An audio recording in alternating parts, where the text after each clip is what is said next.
On today's episode, a new Tassie stadium is confirmed, Collingwood are the outright ladder leaders and the latest in the MVP race. All that and more on today's episode of Zero Hanger TV.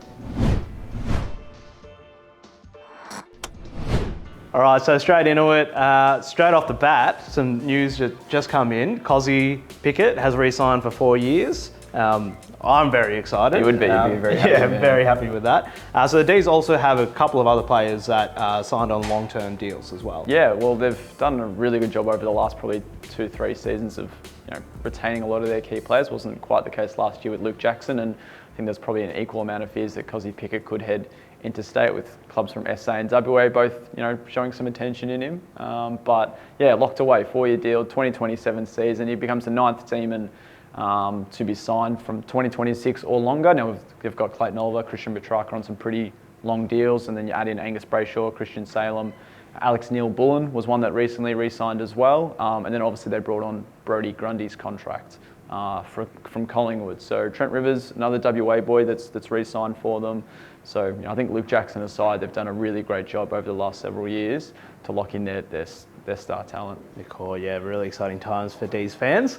So Tassie have also locked in a stadium deal. Yeah, so everything's flying off at the moment, and yeah, Tassie, it's a groundbreaking announcement.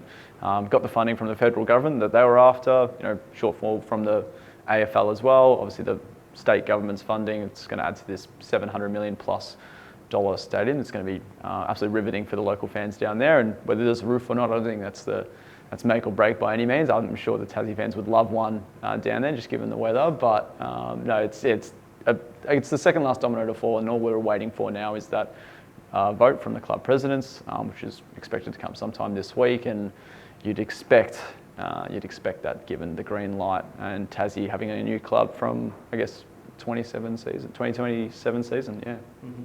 Now, are there any concerns for the rest of the competition in terms of the new Tassie team coming in?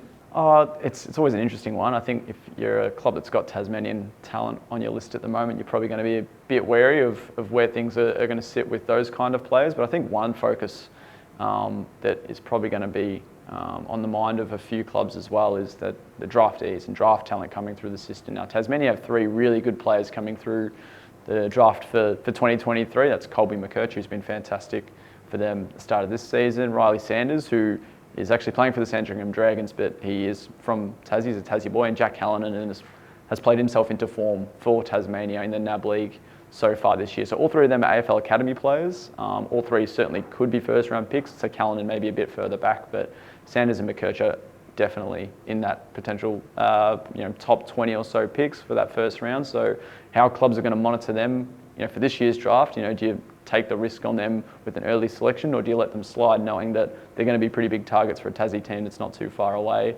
I think you've got to think about that when you've got also, Carlton got Lockie Cowan last year through the draft.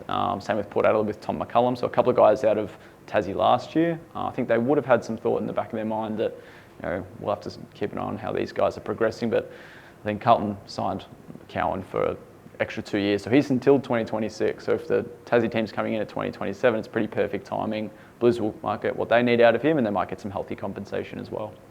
Yeah, it's going to make things very interesting in the next couple of years.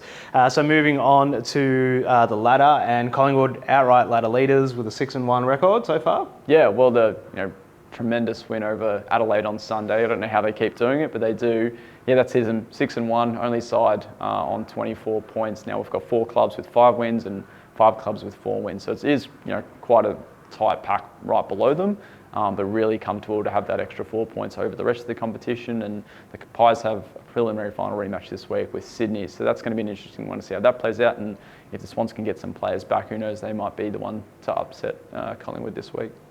So do you think the top 8 is sort of set now? It's a real tough one. I like the look of the 8 that we've got at the moment.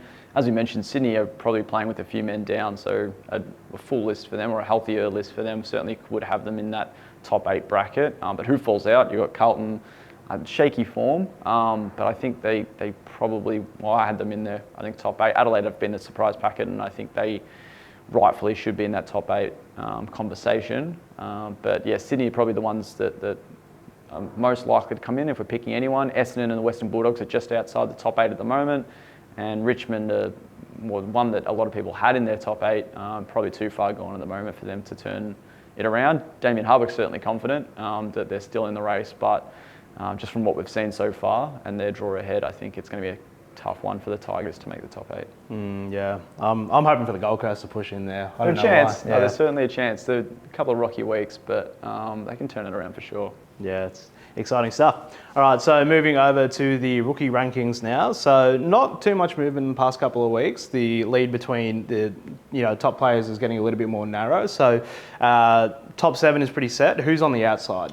Well, yeah, we've said we've extended to 7. Jacob Van Rooyen came in for that 7th spot, but after round 7, we kind of thought there's probably no clear shift. So Sheasel still at top, Ashcroft in 2nd, and like you mentioned, I think that gap is really narrow now after Ashcroft had 28 and 2, and Sheasel had a quieter week in round 6. So who knows? By this time next week, we could have a new leader for the first time this year. And then that next pack of Mark Laney, Hollins, Jinby, Van Rooyen, and Filippo, they're all kind of in that mix. But then, yeah, like I said, there's on the outside, I think there's a few knocking on the door. And Alex Chincotta, the new Blues defender, he's been fantastic just in his 2-week spell. And I think that if he keeps up his form, he'll be in that top 7 by the conclusion of round 8. So he's one. Seamus Mitchell had has had a nice 2 to 3 weeks since his debut for the Hawks. But there's certainly going to be a few more popping up as the season goes on.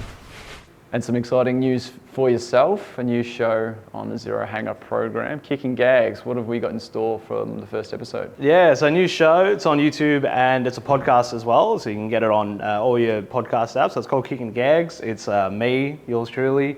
I'm a stand-up comedian. I'm just interviewing other stand-up comedians about footy. Really light-hearted, laid-back look at all things footy. So first episode is Michael Chamberlain. You might know him from the Junk Time AFL pod.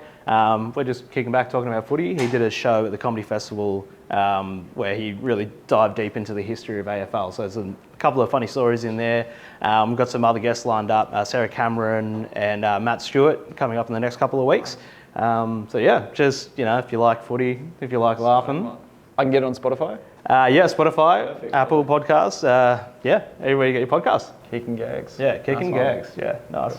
All right, and to finish off, like always, we'll break down the Zero Hanger MVP. So Dacos, second voteless game of the year. Yeah, well, obviously he's been flying. He's still our leader. Like you mentioned, didn't pick up a vote in that win over Adelaide. Heaps of standouts for the Pies and still had, I think, about 27 or so possessions. But I think Darcy Moore was the clear best on for that game. Jordan Dawson was another one that polled votes for Adelaide, and I'll touch on him in a second. But yeah, just only his second voteless game, which is a pretty decent effort from the first 7 rounds. And I think every game he has polled, he's polled at least 12. So when he's there, he's right near the top. So he holds on to his spot in number 1. He's just ahead of the Bond, who I think shaved 2 points off that gap, picked up a couple of votes in that win over the Hawks. 2 Demons in the top 5. Christian Petrarca's moved onto the podium. He's at 3rd overall. Clayton Oliver at 5, and in between them, Jeremy Cameron. So all 3 of those guys polled well enough. Petrarca, absolute standout against North, and Clary right behind him, and Cameron 3 goals against the Bombers. He picked up, I think, a couple of votes over the weekend, and then expanding out that top 10 overall. So yeah, Jordan Dawson, another one, picked up 15 votes over the weekend, albeit in a loss. And then we also have Charlie Curnow, Patrick Dangerfield, Tim English and Jack Sinclair rounding out that top 10. Good stuff. All right, thanks, Mitch. That wraps it up for Zero Hanger TV for today. Don't forget, you can always subscribe to our YouTube channel, follow Zero Hanger on all our socials, and you can catch the latest AFL news at zerohanger.com. Thanks.